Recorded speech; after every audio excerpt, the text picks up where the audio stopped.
Assalamualaikum warahmatullahi wabarakatuh. Selamat datang kembali di channel Pegawai Muslim. Semoga informasi yang kami sajikan dalam video ini bisa bermanfaat untuk kita semua. Selamat menonton.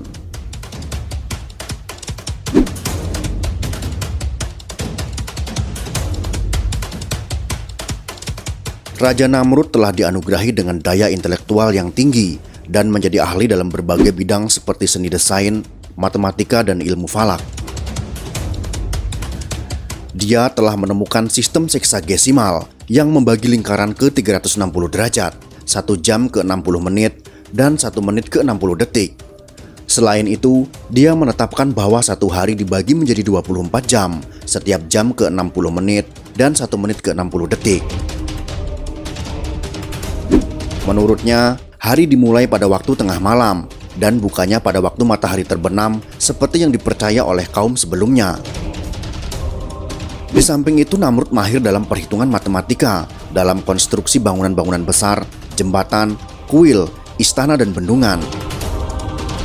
Antara lain kontribusinya adalah konstruksi sistem saluran irigasi di lembah Tigris dan Eufrat. Dialah orang pertama yang menggunakan batu bata dari tanah liat yang dibakar sebagai bahan bangunan. Bahkan Namrud terkenal sebagai arsitek Menara Babel, yaitu bangunan pencakar langit yang pertama di dunia.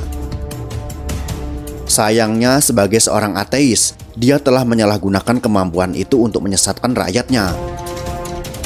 Antara lain menggunakan ilmu falak untuk menciptakan berbagai sistem meramal nasib seperti horoskop dan merawal nasib palmistri. Tujuannya adalah untuk menunjukkan bahwa manusia tidak perlu Tuhan, karena manusia mampu memprediksi dan mengubah nasibnya dengan sendiri. Selain itu, ia membangun banyak bangunan dan berhala yang megah dan indah, agar manusia kagum dengan kehebatan ciptaannya sendiri. Menara Babel, yang berarti pintu gerbang yang sempurna, merupakan kuil di mana pendeta-pendeta memuji Namrud. Tujuannya dibangun adalah untuk menaikkan sebuah bangunan yang mampu mencapai kayangan. Menurut buku sejarah para rasul dan raja, pada abad ke-9 oleh ahli sejarah Islam terkenal, yaitu Al-Tabari, menara tersebut telah dihancurkan oleh Allah.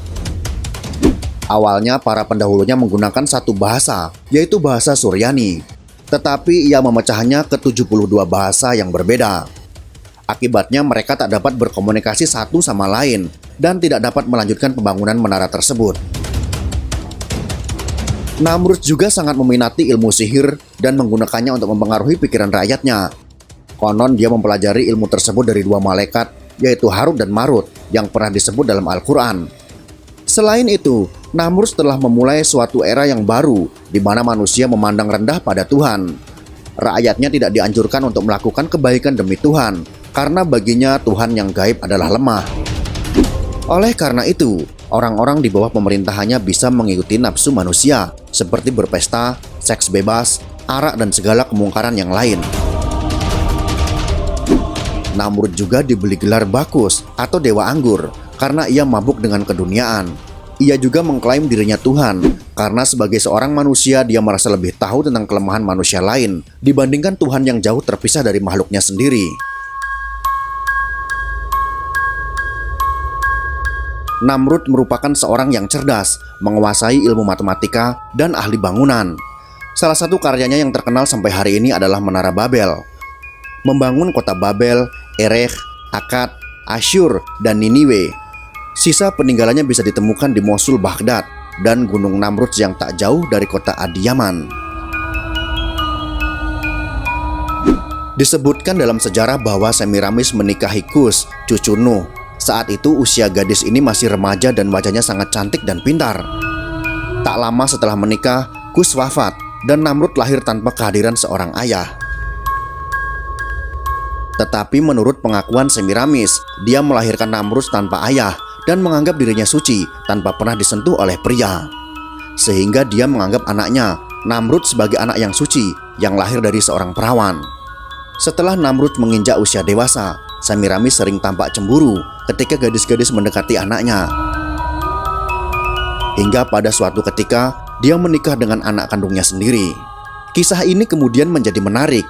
Namrud yang dianggap sebagai Tuhan disalibkan dengan domba dan ditempatkan dalam sebuah gua. 3 hari kemudian, batu yang menutupi terguling dan pintu masuk gua tampak terbuka. Dikatakan bahwa jasad Namrud telah menghilang.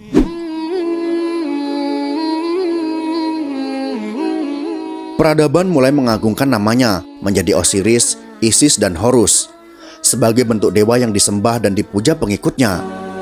Orang-orang Babilonia kemudian mengadakan upacara musim semi untuk memperingati kematian dan kebangkitan. Setelah 3 hari kepergian Namrud, mereka menawarkan roti bertuliskan lambang salib surya. Semiramis, ibu sekaligus istrinya, menyebarkan ajaran bahwa roh Namrud telah hidup selamanya. Untuk mengingatkannya, sebuah pohon evergreen atau pohon cemara ditafsirkan sebagai bukti kehidupan baru bagi Namrud. Untuk mengenang hari kelahirannya, Namrud akan hadir di pohon ini dan meninggalkan bingkisan yang digantung di ranting-rantingnya. Bagi penganut agama pagan kuno, pohon itu disebut dengan pohon mistletoe. Pohon cemara adalah lambang kesuburan penting untuk upacara. Peradaban kuno percaya bahwa dengan mendekorasi rumah dan kuil dengan tanaman hijau seperti holly, ivy, dan mistletoe dapat membantu membawa cahaya matahari yang berkurang di akhir tahun. Mistletoe adalah tanaman yang paling sakral oleh pengikut Druid.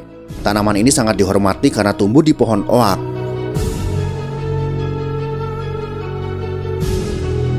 Kebiasaan berciuman di bawah mistletoe berasal dari gagasan kuno bahwa mistletoe adalah alat kelamin kayu oak. Jadi diyakini bahwa pelukan di bawah buah yang berkilauan pasti menjamin pembuahan pasangannya. Selama berabad-abad, tradisi ini digunakan untuk merayakan pertengahan Saturnalia. Agama Babilonia yang diajarkan Namrud dan Semiramis terdiri dari 3 elemen, yaitu api, ular, dan matahari. Tapi para pengikutnya fokus pada matahari karena merupakan bagian yang paling penting. Sebagian besar mereka menyembah matahari dengan harapan mendapatkan cahaya yang berujung pada kesejahteraan. Itulah sebuah kisah Raja Namrud yang menikahi ibu kandungnya sendiri. Wallahu a'lam bishawab.